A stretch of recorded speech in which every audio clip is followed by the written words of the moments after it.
All right, so this is going to be one of the more important videos I've ever recorded, right? So now that I'm back in the US, I've basically fallen off my entire AJATT routine since I've been in Japan, right? So I'm going to explain how I'm going to get out of this little AJATT rut and exactly what you can do as well if you're kind of facing this problem too.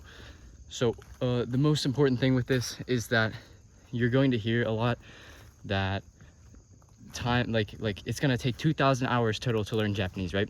And that's a good estimate. However, the thing with that is that not all 2,000 hours are the same. What I mean by that is you could be like tracking your time or something, and you could be like, yeah, I'm at 2,000 hours, but you know, for 500 hours of those 2,000, right, it was like mindless immersion. Maybe I counted my passive listening, right? Maybe I was like immersing by like checking my phone all the time, right? So not all 2,000 estimate hours are created equal, right? So I don't think it's very good to be basing all this off tracking the hours. So instead, what you should be focusing on is a more specific goal, right?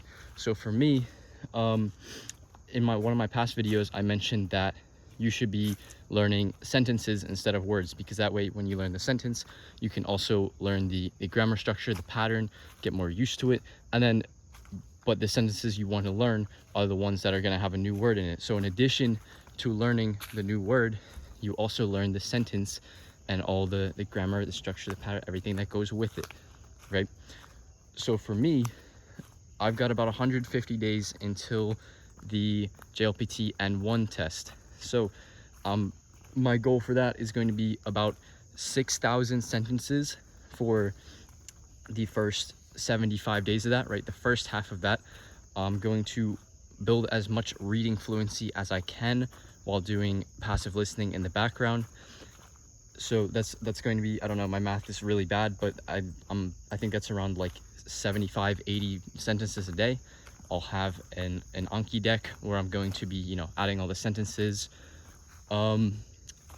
Yeah, it's going to take a lot of time, but you know, this is a very intensive goal, you know, JLPT N1. So I know what I signed up for when I took on this goal, right?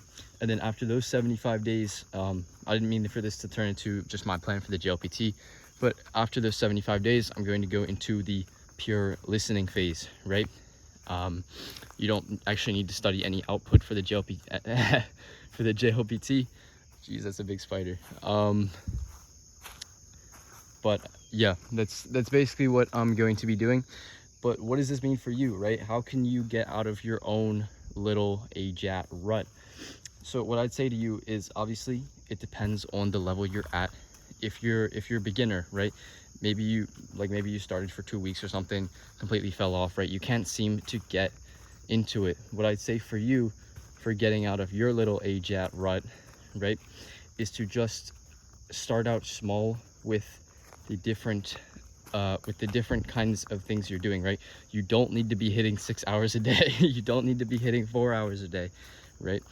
You don't even need to be doing Anki. If you're in the rut, you just need to figure out how you can get that love of learning Japanese back, right?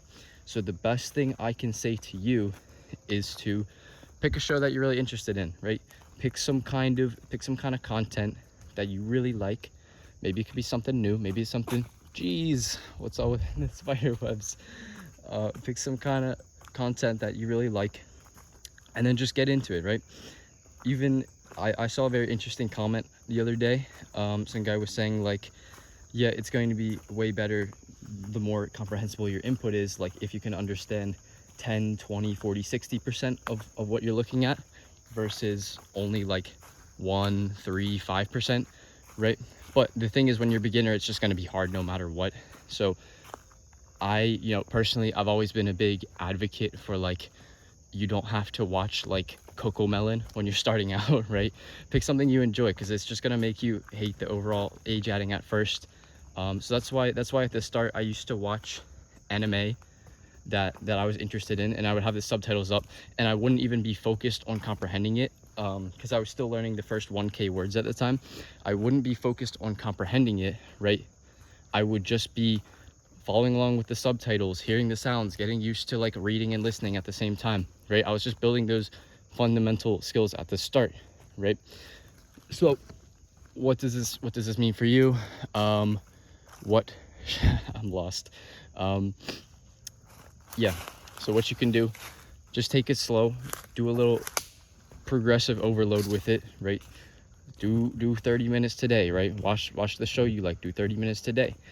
Tomorrow, 45 minutes, right? The goal should be after 2 weeks, you should be on that full level of the kind of routine you want to be in, right?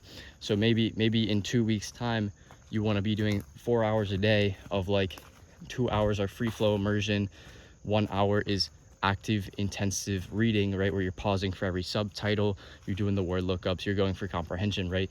And then or maybe like an hour 30 of that, and then you've got 30 minutes left for Anki. But I would also say don't let Anki take up like more than like 45 minutes max. Obviously I did say before I'm gonna do like 6,000 sentences in like in like 80 days or something. My Anki is gonna be a lot crazier just because of the goal. But you don't need to have this like crazy goal, right? You still need to be enjoying your immersion. It still needs to be something you want to do, right?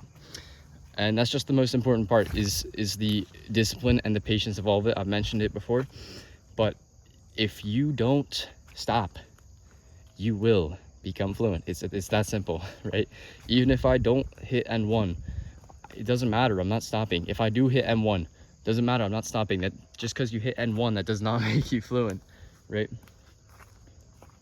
So that's all I've kind of got for this, is pick kind of like the goal as to where you want your routine to be after like 2 weeks or so, and then you're just going to take it slow. You're going to try to progressively overload it day by day, right?